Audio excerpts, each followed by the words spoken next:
following decades, physicists have come up with several use cases. The first was the breaking of certain decryption systems, basically because a quantum computer can try out possible ciphers much faster than a conventional computer. Other possible applications followed. Notably, there's quantum chemistry and other material science-related applications. The logic here is quite simple. Molecular bonds are ultimately quantum physics. It's just that the exact properties are extremely difficult to calculate. It makes sense that a quantum computer would be good at that. This could be useful to simulate the behavior of chemical compounds, materials, or drugs before attempting to synthesize them. This could save a lot of time. There are two further applications that are often mentioned that are some classes of logistic optimization problems, such as the question of where to best position an aircraft given the expected passenger flux, or maybe what goods to ship to which warehouse when. And the final one is asset management. That's the question of what stocks or other financial instruments to buy when. There really isn't much more. There are very few quantum algorithms that actually give a provable advantage over conventional computers. On the technological side, we do by now have small quantum computers that prove that they work in principle. They aren't anywhere near large enough to solve commercially interesting problems. But in the past 10 years, the technological progress has been quite impressive. We now have a variety of different types of platforms realized by different types of quantum bits, the qubits, that go up to 1,000 or so qubits, and that can be read out and switched with high accuracy and low errors. And we have first realizations of error correction protocols. This is stunning progress and is the reason why I was beginning to think maybe quantum computing will actually go somewhere. But in the past 6 months or so, I've looked more at the potential applications. Even if they could get those things to work with millions of qubits, and I just can't see that this will have any appreciable impact on real-world business, like ever. In quantum chemistry and materials, we basically have artificial intelligence eating quantum computing's lunch. Demis Hassabis has made a very good point when he said that all those naturally occurring systems have regularities that are HSBC thing. Basically, the HSBC thing was 100% bullshit. Let's see if we can find the paper. Yeah, here we go. Let's read the abstract together if you guys like. Again, I feel bad for you guys who want to trade a technical space but aren't technical. And this is too technical for me. So I don't know how you guys are handling it, but you know, maybe just throw it into ChatGPT or something. But here we go. The estimation of fill probabilities. What's a fill probability? That's the probability that your bid for a bond, in this case, or your offer for a bond will get filled. Remember, bonds trade very differently from equities. The estimation of fill properties for trade orders represents a key ingredient in the optimization of algorithmic trading strategies. Okay, so that sentence was easy. We have to ignore that. Now let's read this sentence. It is bound, the estimation of fill properties are bound by the complex dynamics of financial markets with inherent uncertainties and the limitations of models aiming to learn from multivariate, that means multivariable, financial time series that often exhibit stochastic, which just means random, properties with hidden temporal patterns. Okay, they're just saying this problem is really hard. In this paper, we focus on algorithmic responses to trade inquiries. Again, bonds trade a little differently from equities. There's requests for quotes and things like that. Yeah, Jane Street is not bullish on Open Door.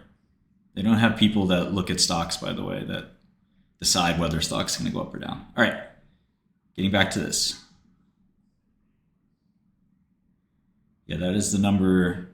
That is the number I chose. Liquidity and yeah, I mean net liquidity is it? That's what we started at 30K. All right, let's keep going. In this paper, we focus on algorithmic responses to trade inquiries in the corporate bond market and investigate fill probability estimation errors of common ML models when given production scale intraday trade event data. Okay, so this is, again, investigating this fill probability, and we're using the simple ML models that are out there, but we're transformed by a quantum algorithm running on IBM's Heron processors, as well as on noiseless quantum simulators for comparison. And this is the key, okay? This is the key. I need somebody to clip this.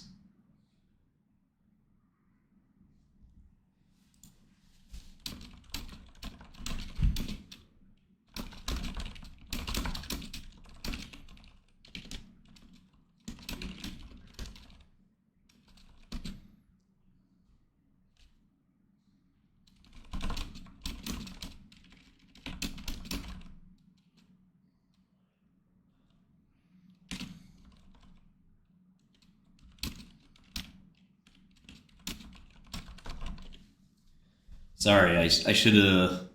If someone's going to clip it, I should be a little more attentive.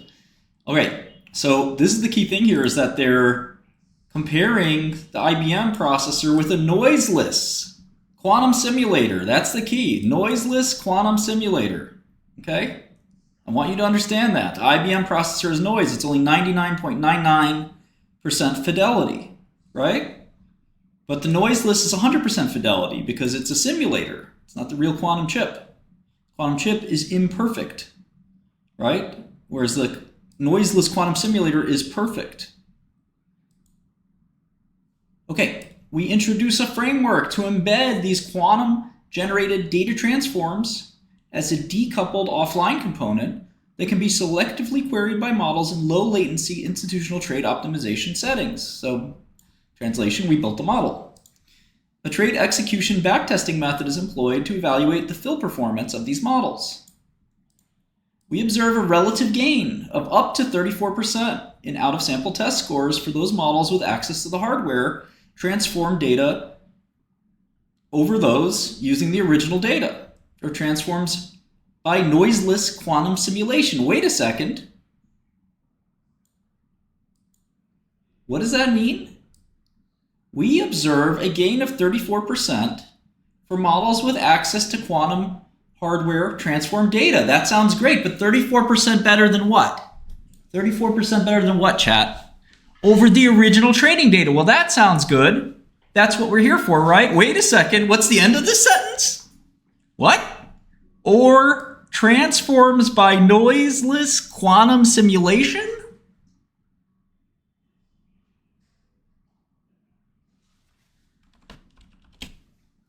This sounds like a very simple clinical trial problem, just like medicine. Logic is logic. Some people say, oh, Shkreli, you only know pharma. Wrong. I know how to think, and that's priceless. Okay, so you got the super QC method, okay, over here, and then you have the shitty original method. Okay? And I'm just going to do arbitrary units. Say this was 100. This did 134%. Or 134, which is 34% better. Right? So great. Real QC, real hardware beats the original. That sounds great. But the QC simulator,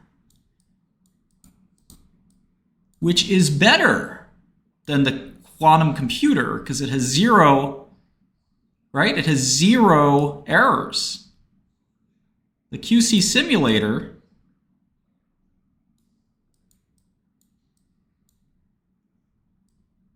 is inferior to the quantum hardware that has errors. Otherwise, they're identical. The only difference is this is better.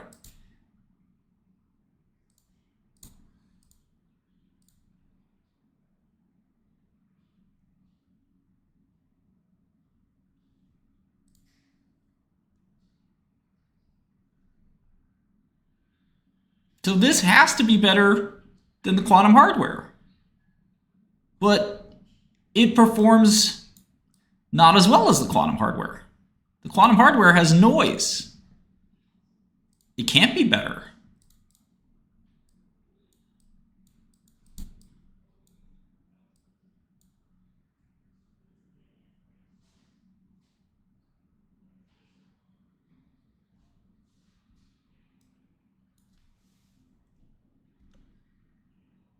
Hi, Sway.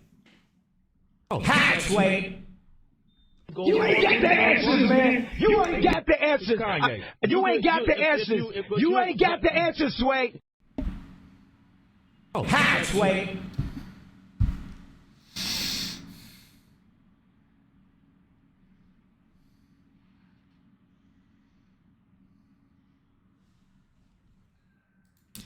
These results suggest that the inherent noise in hardware contributes to this effect and motivates further studies. Yes, of course. Just make it shittier. That's what we do in the lab. It's working? Well, just hit it a few times, break it up, and work better this time.